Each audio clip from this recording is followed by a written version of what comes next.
Welcome everybody that's joined. We we decided to start a session, and we want to call it FD Tech Talk. Okay, so this will be the first of the Tech Talk. So in these sessions we are hosting discussions and emphasis on discussions about IT topics.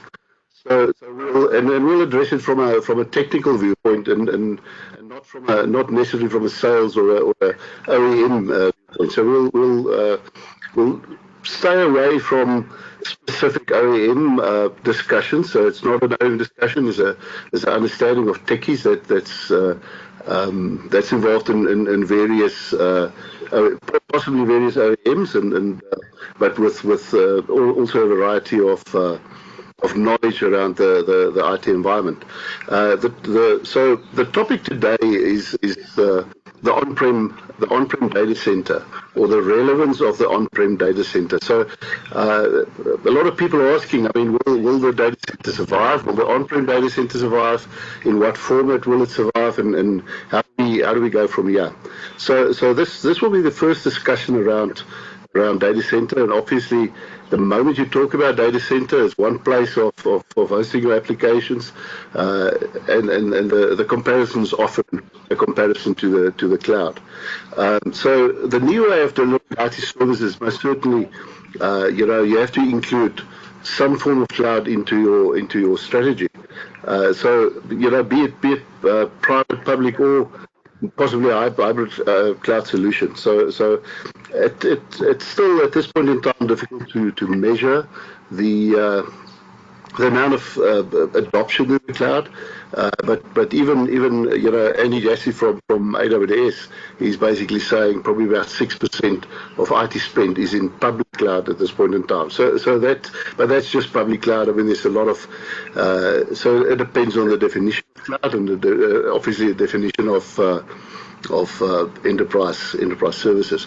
So again, this is a technical discussion, and with that, I would like to introduce our panelists. So the first, I want to introduce Paddy Field. So Paddy is he's been in the industry for many years. His focus has been on the data center, and I think he's been on data center solutions from every angle. I mean, and also moving into the hybrid space, into the converged infrastructures and stuff like that. So absolutely, knowledgeable about what is a data center, how to deploy, and so he's been deploying and advising and so on. So that's Paddy is from Cape Town, so just one of our senior guys. The second is Michael Bailey. So Michael is he also comes from a technical background in call it in the normal way of doing business, but lately he's been digging into the cloud business. So he's most certainly he's doing cloud migrations to the cloud or deployments into the cloud environment. So he's absolutely got a focus on the public cloud. Then we come to Nazir Ahmed. Nazir is I would almost call him a generalist on our pre-sales team. A generalist in terms of being able to discuss most solutions or quite a number of various solutions with clients to be able to assist them in where they go. I think before we started, we head over to the panel. Let's get a feel for your view of on-prem data centers. So we have a bit of a poll. Gavin, if you can bring up the poll.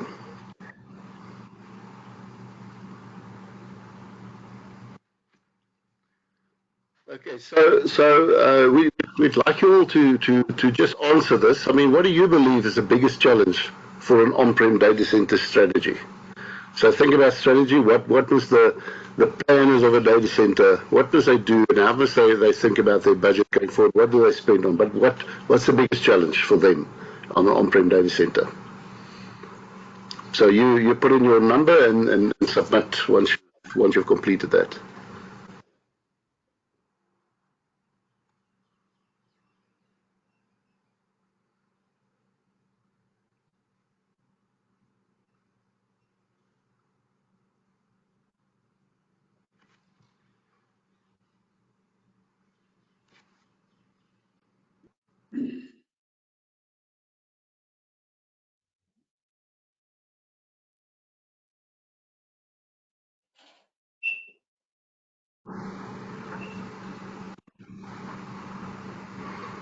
We'll give you another minute or so, and then I'm hoping to have some answers there. Okay, right. So, okay, interesting. I think most certainly. I mean, if we will talk about all of these aspects, through time. Some in more depth than others, but most certainly, I think if people think agility is probably one of the biggest benefits of a public cloud, and the capex versus opex is most certainly from a budgeting point of view absolutely something that people must think about. I mean, then we get security. Uh, Application performance and then cloud adoption. Okay, so that's an interesting one. I mean, uh, we will talk about. It's not the need or the want for people to move to cloud, but the reality out there in terms of having to. But I mean, so the 9% says to me that people are absolutely protecting their environment. Okay, no, thanks for the input there.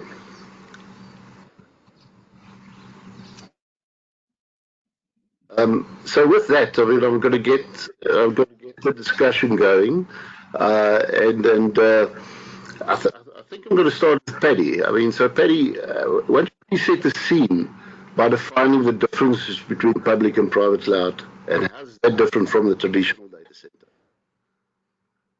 Okay, first off, morning everybody. Bertus, thanks very much for the question. It's actually a question that I get fairly regularly in my normal daily work. To start off, the basis of both a traditional data center and a cloud data center, the building blocks are 9 times out of 10 the same. So whether it's hyper-converged, whether it's a 3-tier architecture, we all use the same architecture. The difference and where the definition of cloud comes from, and in the word cloud, I'm using private and public cloud. Public cloud, you're using a shared resource. Private cloud, you're using a resource that's dedicated to you. However, both those modes of cloud operation is an operating mode, an agile operating mode. So it's defined by its ability to be agile, both from an application point of view and an infrastructure point of view. Plus, the main difference is it's a self-service, on-demand consumption model. You could say pay-as-you-go, but in the pay-as-you-go type scenario, then the private cloud doesn't really fit into that. However, a private cloud will have the same attributes or very similar attributes to a public cloud, except it's defined specifically for one customer. So there's a lot of misconception. A lot of customers believe that if they have adopted a hyper-converged infrastructure, then we are now cloud. That's not necessarily the same. That is just a building block on the journey to cloud. However, you don't necessarily, just because you've adopted hyper-converged, have to go onward into a full cloud adoption. You could actually still be a traditional data center using hyper-converged virtualization or a 3-tier architecture. So I think it's very, very important that people, when they consider it, is they recognize the attributes of a cloud, and that helps you to define, should I be in the cloud or should this be in a traditional data center? And I think we will see that as we go through the conversation, where if you use those definitions, it's pretty easy to work out what should I be doing. Should I be in a data center? Should I be in a cloud? So I think it's an agile operating model, self-service, consumption-based. So if you consider that and value or put a value against what you're doing based on those, then you will be able to determine I'm in the traditional data center or I'm in a cloud. So over to you.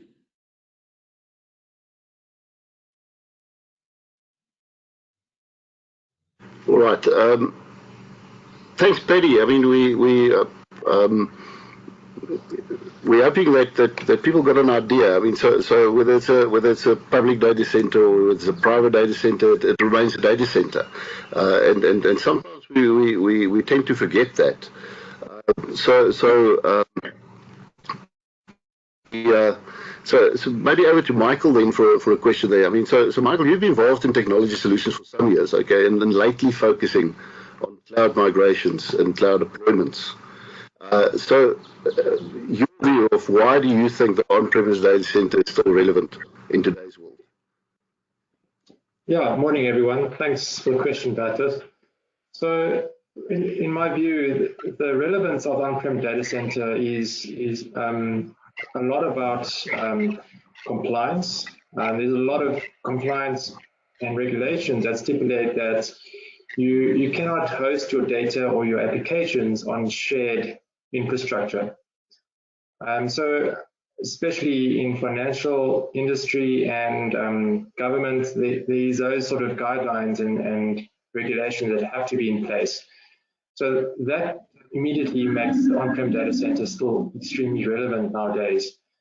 And the second point is sometimes there's vendors that require specific licensing requirements, especially like from Microsoft, requires that certain licenses have to run on dedicated hardware and it cannot run on a multi-tenant environment. So, you know, that comes up a lot still nowadays. And the third is a sense of control. A lot of CTOs feel they're in control because they're running on dedicated hardware, they own the hardware, no one else's data resides on that hardware in a on-prem data center. The fourth is, you know, a lot of, obviously, most of the IT staff is already skilled up on the existing processes, applications, and so on. And that's, you know, people would just feel comfortable that they should just stick with what they have, it works, and they feel that they don't need, sometimes don't need to move off a on-prem data center. So those are the main reasons, in my view, why on-prem data center is still relevant nowadays. Yeah, so part of what we're talking about is protecting their own environment that they're looking after, and sometimes, and hopefully we can educate clients to say, okay, guys, that's probably not the way to go. But yes, I mean, there's most certainly legacy applications that's running. There are most certainly reasons, and we'll get into a little bit more of those as we go along. So I want to give Naz an opportunity here as well. I mean, so Naz, why do you believe the on-prem data center will survive the move to cloud?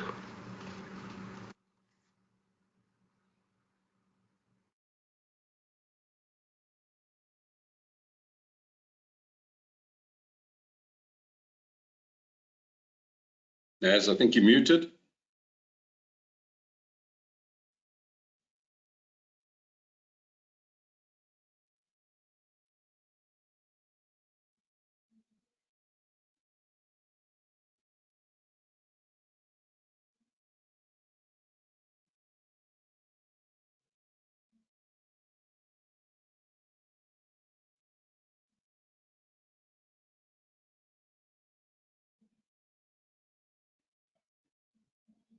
I think we have a bit of a challenge here.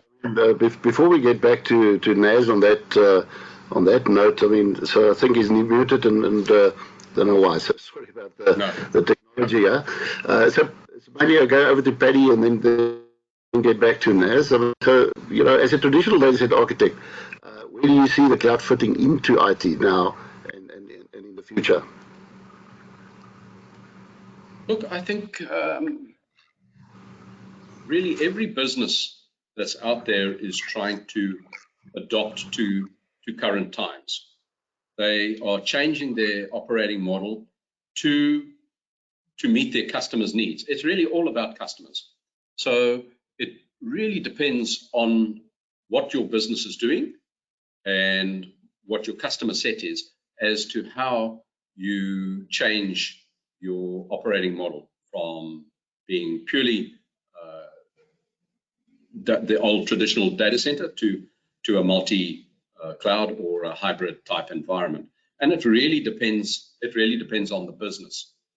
Smaller businesses potentially move to the cloud more quickly. Larger businesses, they have CapEx expectations. They've bought equipment. They're probably going to test cloud and adopt cloud on a much slower scale than a small business. So really, it's a business. It's done business by business. It depends on what the business is doing and how they intend to go to market and who their market is, as to whether you would push them towards a cloud-based business or recommend a traditional data center business. I think it's, in today's age, I think a lot of the smaller businesses, the startup businesses, are immediately cloud-based.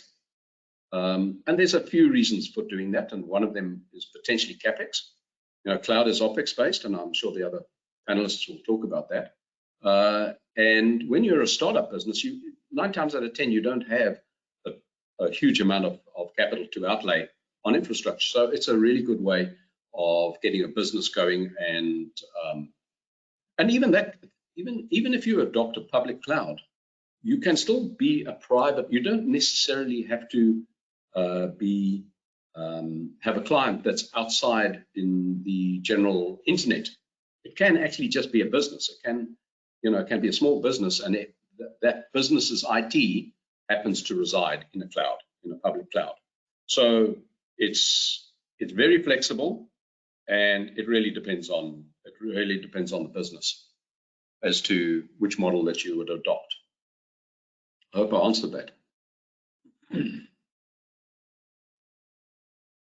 Absolutely. Thanks, Paddy. I mean, let's see if we can get Naz on board again. Naz, can you speak up? I mean, so we can't hear you. So something okay. No, sorry about that. Okay, let's just move on. I mean, I might just ask one of the other panelists your questions, and that's fine. I mean, so the expertise around the table is enough to fill that. So okay, let's over to Michael. I mean, so Michael, the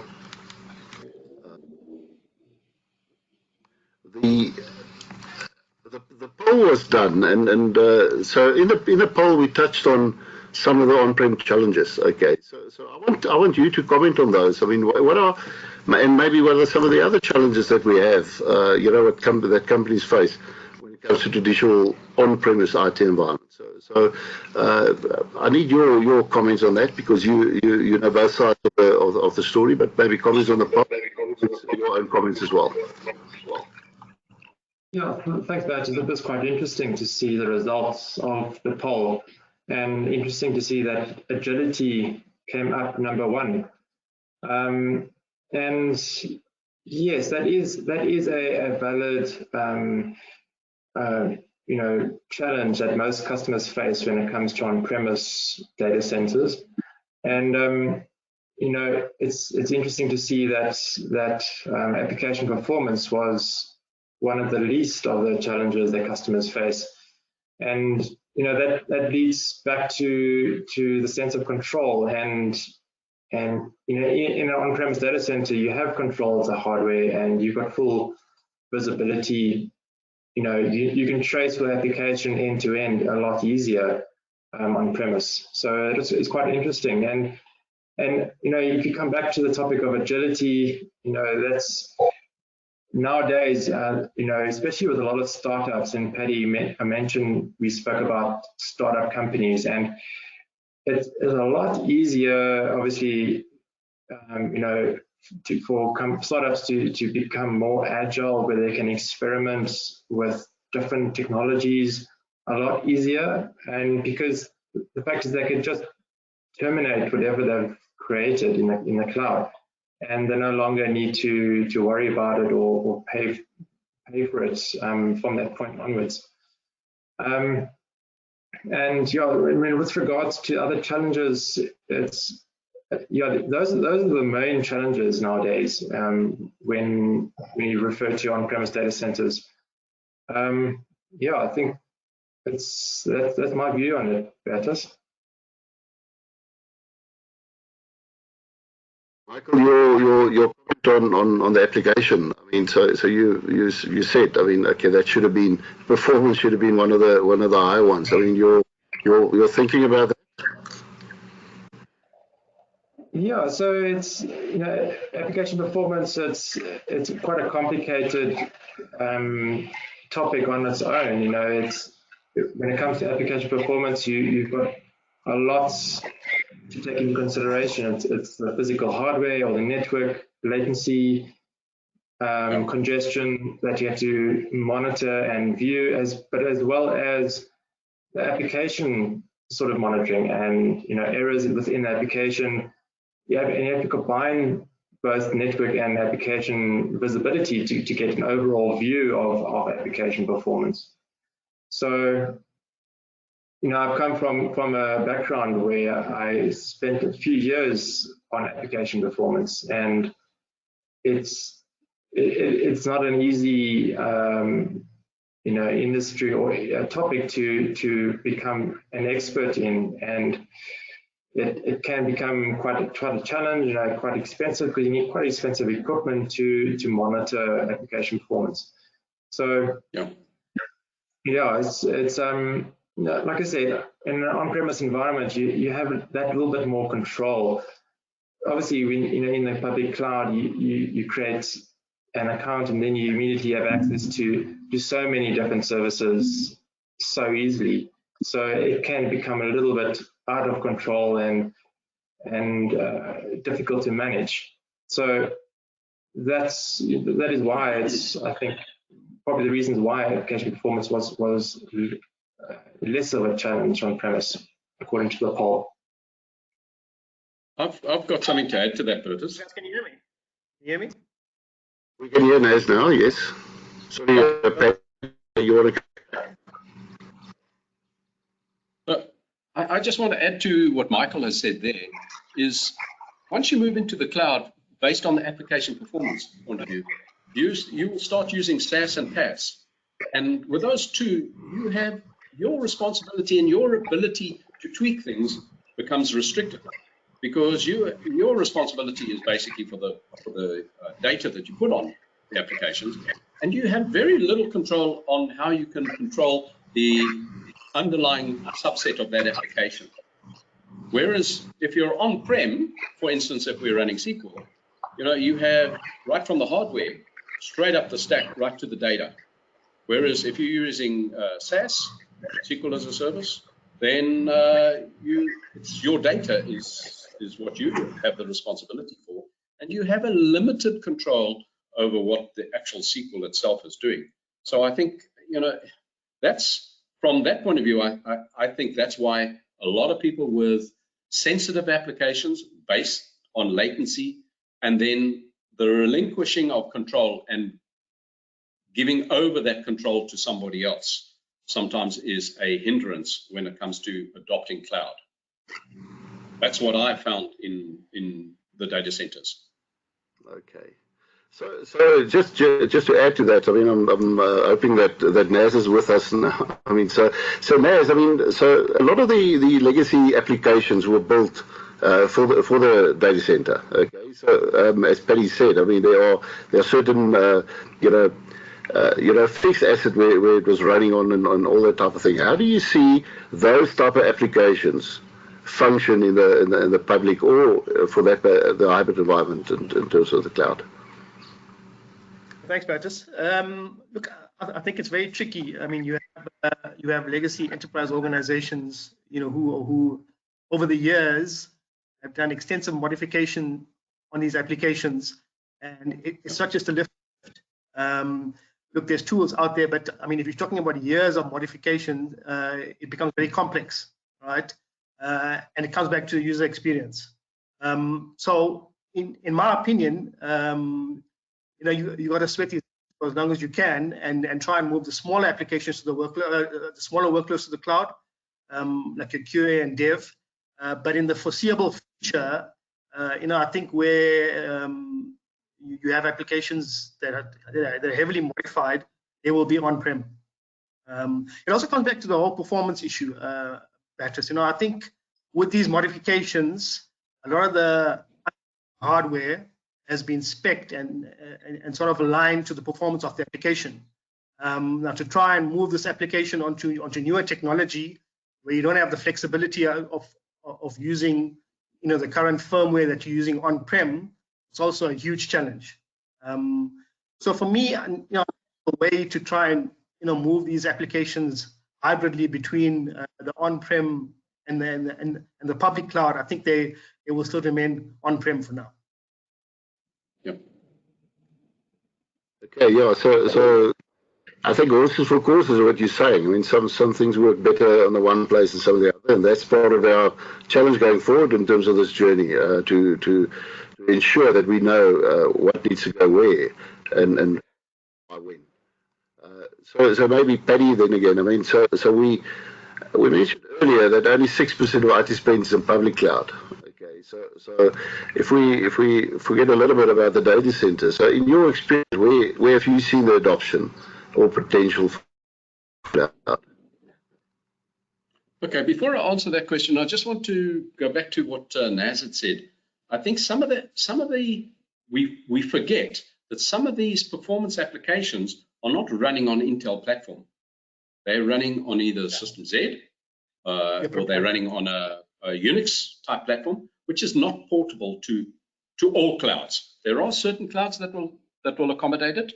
I can give you many examples where most of the SAP type environments are certainly not sitting on Intel platforms. So that's one of the hindrances. But get back to the question. Can you just go through the question again there, Bertus? Sorry.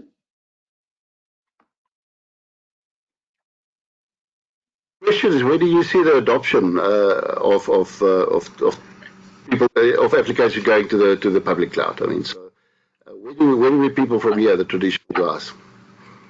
Yeah, look, I think most businesses have already recognized the use of the cloud and the ability of the cloud. So the very first thing that moves to the cloud would be your mail. There's good reasons for moving your mail to the cloud. It's accessible from anywhere. It's not necessarily you don't have to be sitting in the office. So in today's age with Corona and things like that, it doesn't really matter where I am. I mean, I could actually be at the beach. Funny enough, I'm not, but I could be. So I think that's the starting point for cloud adoption. Again, it will depend on the business.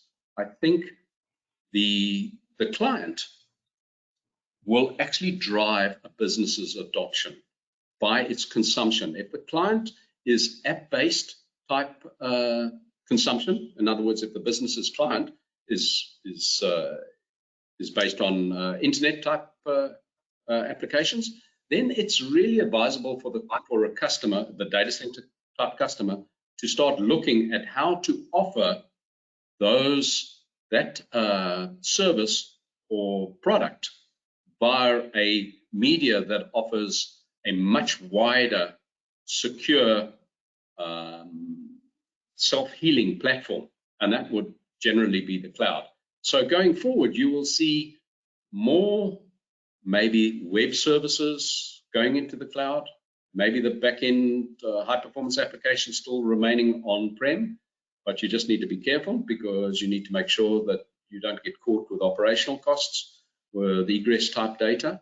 But if you're a small business, and there are a lot of small businesses now that have looked at premises with Corona, do they really need to keep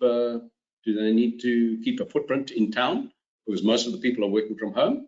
What do they do with their hardware in that circumstance? Do they leave it in their data center, or do they adopt let's go to cloud and let's see if we can actually either lift and shift, or we can actually re-engineer the application and move it to cloud? So I think the change in the world circumstance that we find ourselves now will accelerate a data center's adoption of cloud. Small businesses, it makes absolute sense. It makes no sense in a small business to put your data center to have a data center. You require specific skills. You probably require specific skills for every application. I mean, if you use some of the platform as a service and software service, SaaS and PaaS type services that most cloud providers operate or offer, then you save yourself that skill cost.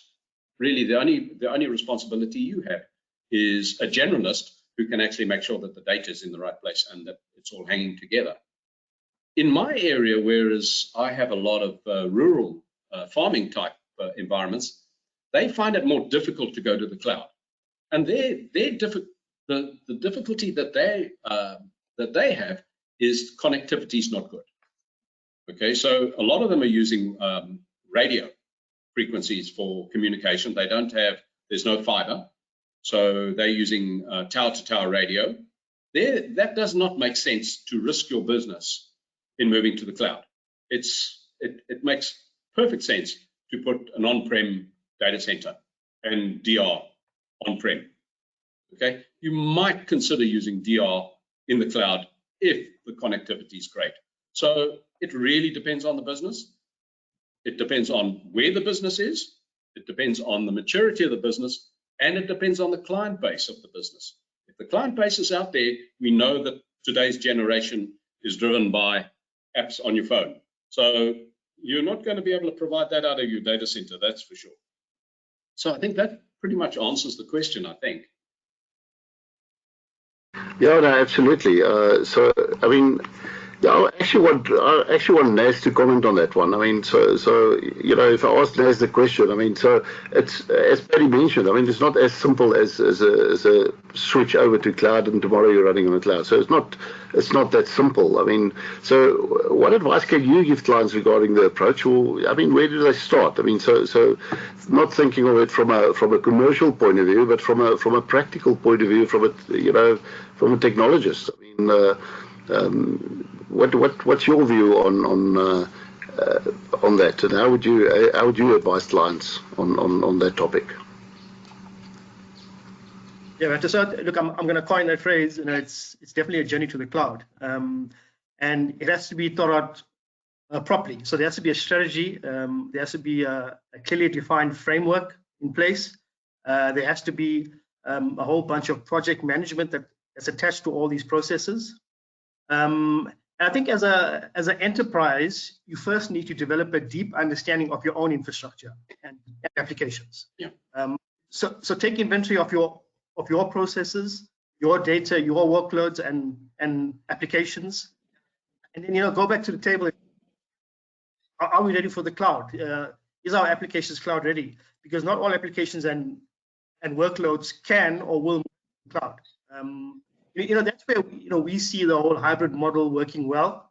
So as I say, not all applications will work in the cloud, but a fair amount of work will have to be done in the background. Also, if you look at which cloud, what's your cloud strategy? Do we go single cloud? Do you have a multi-cloud strategy? And then in terms of the governance and compliance of the data. That comes back to which cloud provider you have to go with. I think that covers most of what needs to be thought of. But again, especially in the enterprise, it's much of a journey than just a flip of a switch, I think. Yeah.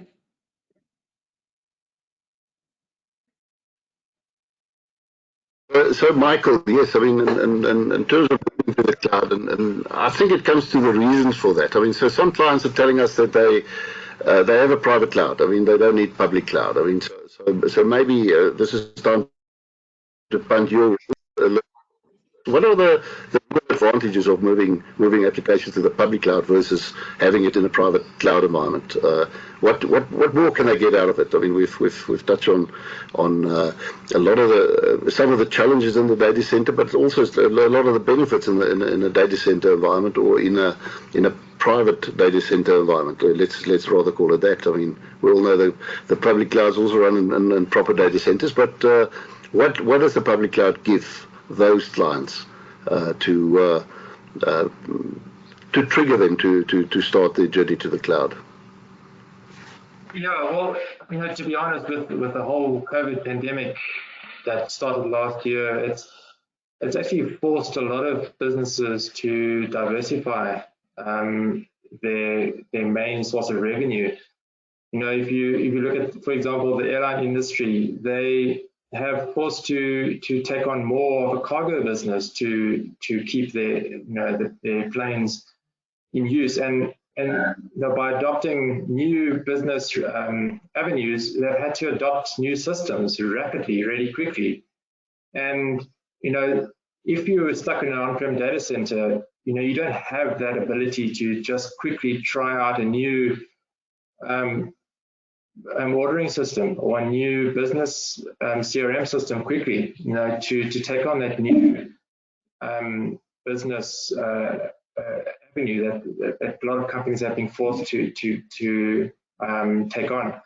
And that is where software as a service, as Paddy mentioned, as a service offerings that private data centers and on-prem data centers are difficult to come by and probably take a lot longer to roll out. So, if you can, for example, use as a service offerings like database as a service, or really like software as a service offerings, where you can literally just sign up and you can get going straight away. You can start transacting without having to worry about any of the back-end hardware, which OS to run, and installing software and so on. So I think we've seen a lot of change that that a lot of companies anticipated would take 5 to 10 years to actually start, but companies have forced to change the way they do business now, with COVID, the COVID pandemic. And I think a lot of customers that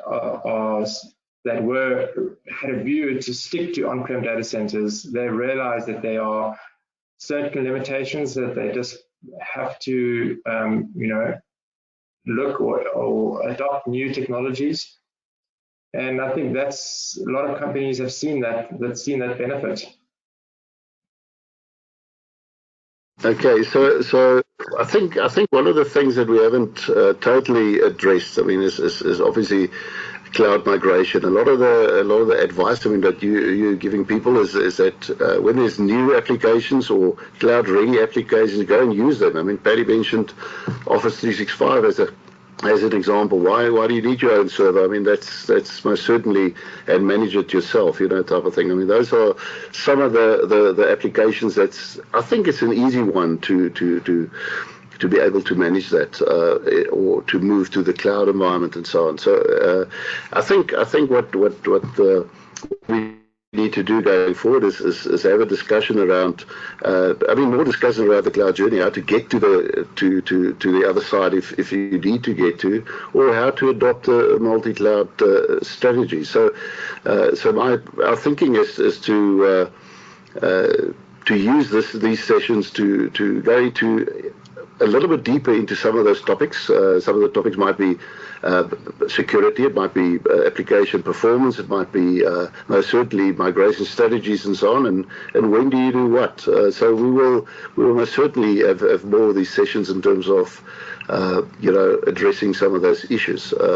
So maybe then just to close off, I want to ask the panelists just a last comment on the topic, and what advice can we give our clients? Let's start with Paddy on that one. Yeah, I just want to touch a little bit on what Michael said there. When you refer to a traditional data center and a private cloud specifically, they're quite restrictive in what they can do, because they still have to go through budget cycles, they have to procure. They have the agility, certain amount of agility to move, but they don't have endless resources. Whereas if you look at a public cloud, and that's the reason why public cloud is potentially more popular than a private cloud, because private cloud is not a popular aspect of computing. Funny enough, you either, in my experience, you've either been a traditional data center or you're using a hybrid, but you are not a private cloud. Private cloud has the attributes of a cloud, but it's fenced to a specific customer. In doing so, you have exactly the same budget restraints that you would have in a normal traditional data center. You have to budget for it. You have to put in the proposal. You have to procure the hardware. So there are a lot of good things for using a public cloud if you can. Private cloud is in exactly the same situation as a traditional data center. It has all the same restrictions. It's just the mode of operation that is different. So I think, just in closing, I think really from going forward, what we will see is, as Michael alluded to, I mean, you'll see much more of a swing. And I know the numbers don't really show it, but those numbers were done prior to COVID. I know I saw an IDC number that showed that the decline in spending on traditional data center between now and 2024 would only be 5%. And that 5% swing, funny enough, went into cloud spend. And very, very little, 0.6 or something, went into a public cloud spend. So but that was a year ago. And as Michael has said, the world has shifted drastically from then to now. So what will happen going forward will be accelerated. You will see things like workstation in the cloud being far more popular. Whereas up until now, we thought workstation, even virtual desktops was a little bit of a mission to deploy and to use. Whereas now it makes very good sense, even though it's a bit of a pain to do. It makes good sense to adopt it, because now you've got security. You can control what the people are doing with your resources. So I think going forward, you will see more adoption. We will see much more of a hybridity in the environment. And I think from a first distribution point of view, that puts us in an excellent position, because we have a breadth of offerings that cover from all aspects of cloud and data center. So going forward for us, I think it's a good situation. Not necessarily great for COVID, but for us, it's a good situation.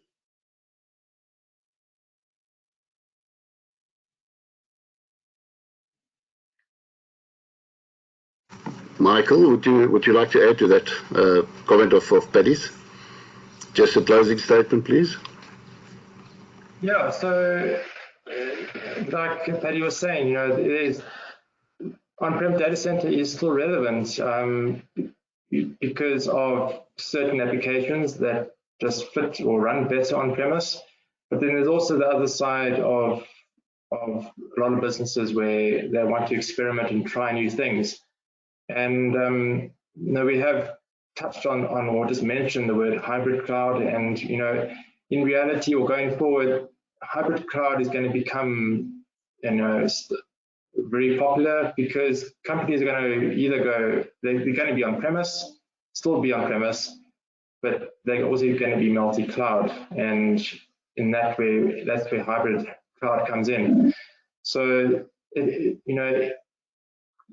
closing, it depends on the application, it depends on the business, and but reality is, like I mentioned, the COVID pandemic has forced a lot of companies to try new things quickly. That with no prior warning, in the previous years, that this pandemic was going to hit the world. So, in closing, we're going to see on-prem data center remain.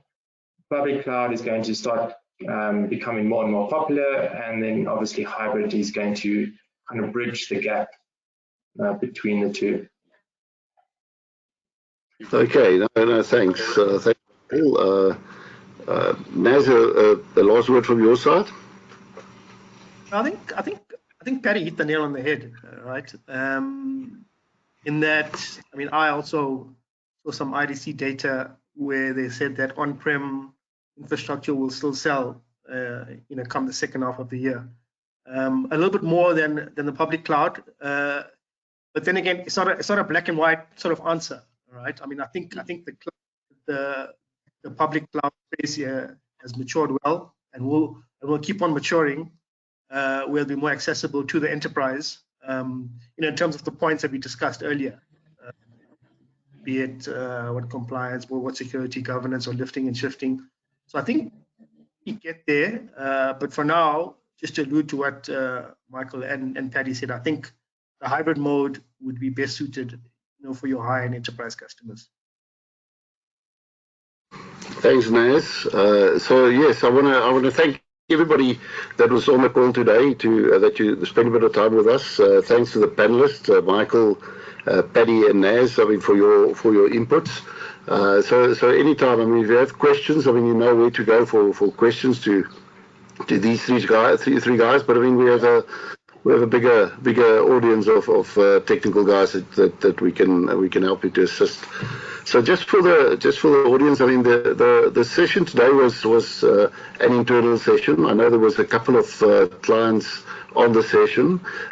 We would like to encourage ourselves and technical guys to start inviting some clients to the session. You're absolutely welcome, and we're happy. So we're probably going to do it about every 3 weeks. So in the next day or two, you'll know what the next topic is. It's probably going to be around cloud migration or concepts around that or strategies around that. But that's the aim of the next discussion. So thank you again for everybody. Thanks for the panel. We'll see you in about 3 weeks' time. Thanks, guys. Yes, thanks very much. Thanks.